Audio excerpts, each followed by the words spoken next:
Olá, turma! Tudo bem com vocês?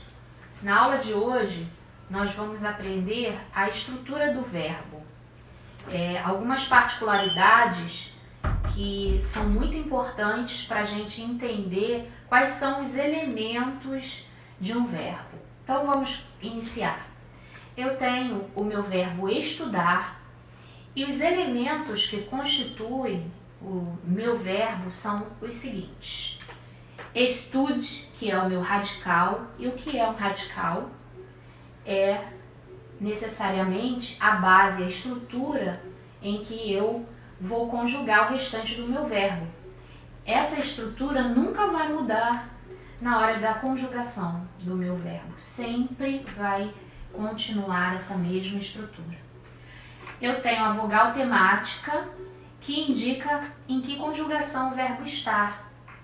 O verbo ele se encontra juntamente com a minha desinência nominal R, que indica que o verbo está no infinitivo. Então, olha, ar, em que conjugação ele se encontra?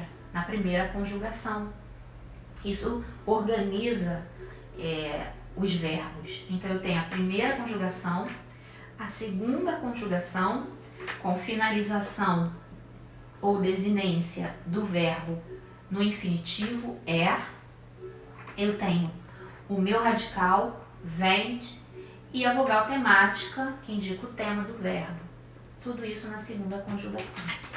Eu tenho a terceira conjugação com partir, da mesma forma. Radical, vogal temática, i, e o infinitivo, r, indicando a desinência verbal, na terceira conjugação. A união do meu radical com a minha vogal temática dá o meu tema, ou seja, estuda. Eles sozinhos não vão indicar nada, né? Eles juntos é que vão indicar o meu verbo, o meu tema do verbo. Você vai entender do que está se tratando. Eu trouxe um verbo que está conjugado e todas as particularidades da sua estrutura. Primeiro, o radical, estude, o verbo estudávamos. Repare que o a é a minha vogal temática, o vá é uma desinência. O que é uma desinência? Ou seja, é a minha finalização, a minha estrutura final aqui, a minha terminação verbal, é chamada de desinência. Existe a desinência de modo e de tempo, chamada modo temporal, que me indica o modo e o tempo. O modo indicativo e o tempo pretérito imperfeito. Então aqui me dá o modo e o tempo. E o mos indica a desinência ou a terminação de número e pessoa. Está no plural e você percebe também qual é a pessoa. Pessoa nós. Então veja que o verbo se estrutura através desses elementos. As minhas formas nominais, que um verbo também pode se encontrar, é chamado de gerúndio, com essa finalização. Um exemplo, estudando, brincando, partindo. O particípio, que pode ser feito estudado, feito, expulso, aprendido e assim por diante. E o infinitivo pessoal, com a finalização R, que é o estudar, vender, partir. Então, é o chamado infinitivo pessoal, que não está conjugado. Nosso primeiro modo, que nós vamos falar um pouquinho, é do modo indicativo. O modo indicativo, como o nome já diz, ele indica algo, só que algo certo, algo real. E o primeiro tempo desse modo é o presente. Se fôssemos colocar uma palavra para lembrar do tempo presente, seria a palavra agora. Só para dar uma ideia. Agora eu estudo, agora nós estudamos. Então perceba que esse tempo verbal indica um momento, né? O momento atual. E uma palavra para a gente lembrar é a palavra agora. Eu tenho o pretérito imperfeito e o pretérito perfeito. Ambos os verbos, eles estão no passado. Mas repare que o pretérito imperfeito, como o nome já diz, há uma imperfeição dele. Por quê? Porque ele é um verbo em que eu fiz algo no passado, só que eu prolonguei e não dei fim, não se mostrou o momento em que houve o término. Então houve um prolongamento desse ato e por isso ele é chamado de pretérito imperfeito. Diferentemente do pretérito perfeito, que houve sim um momento em que se terminou.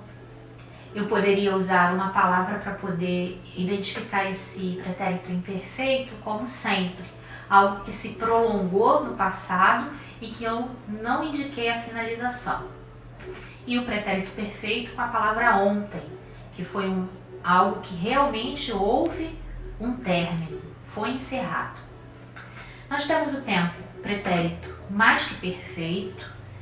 Ele é um tempo em que, na sua forma simples, nós não costumamos usar, mas na sua forma composta, sim.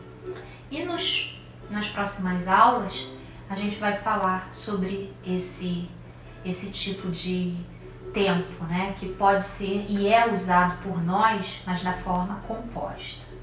Nós temos o futuro do presente, que é interessante que o único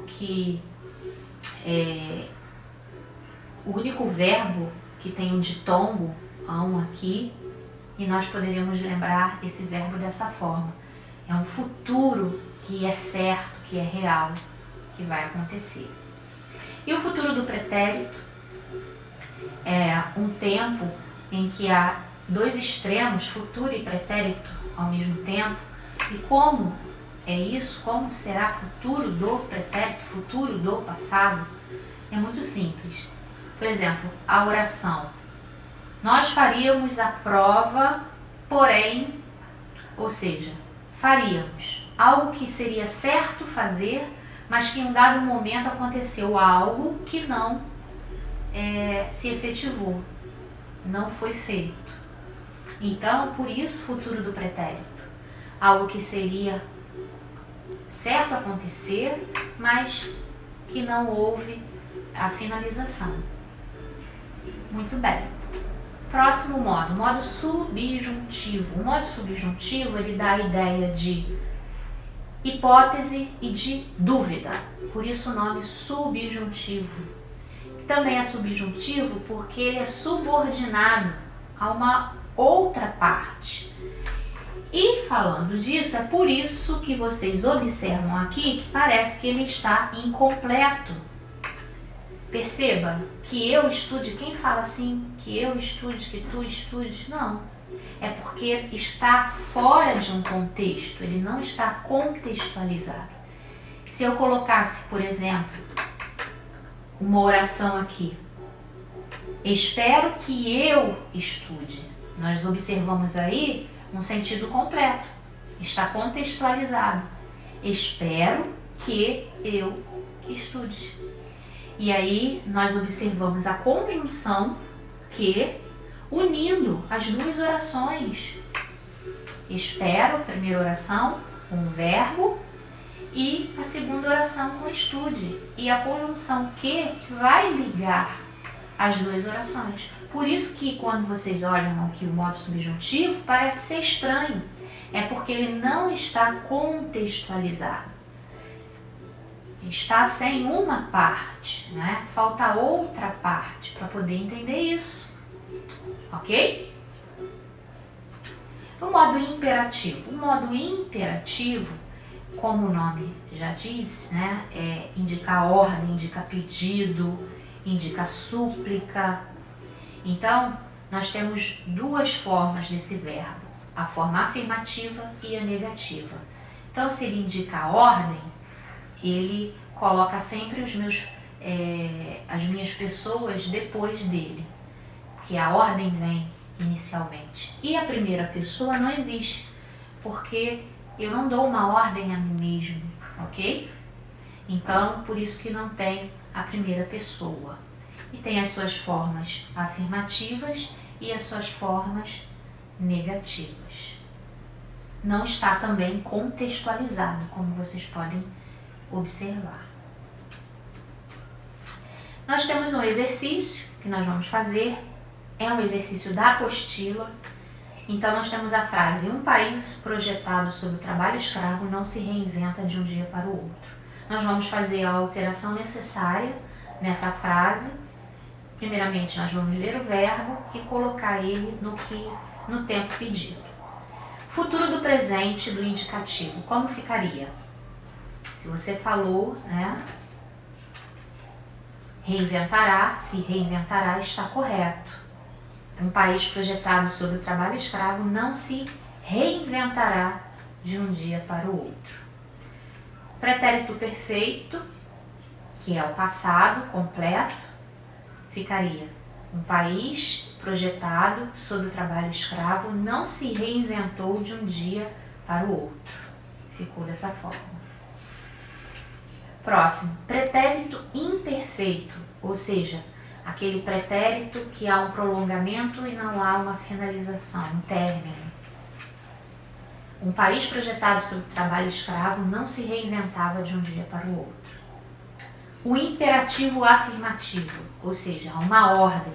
Então, quando se usa uma ordem, reparem que o meu verbo ele sempre vai estar mostrando o que é essa ordem, vai estar bem na frente da minha oração. Então percebo: reinvente-se de um dia para o outro um país projetado sob o trabalho escravo.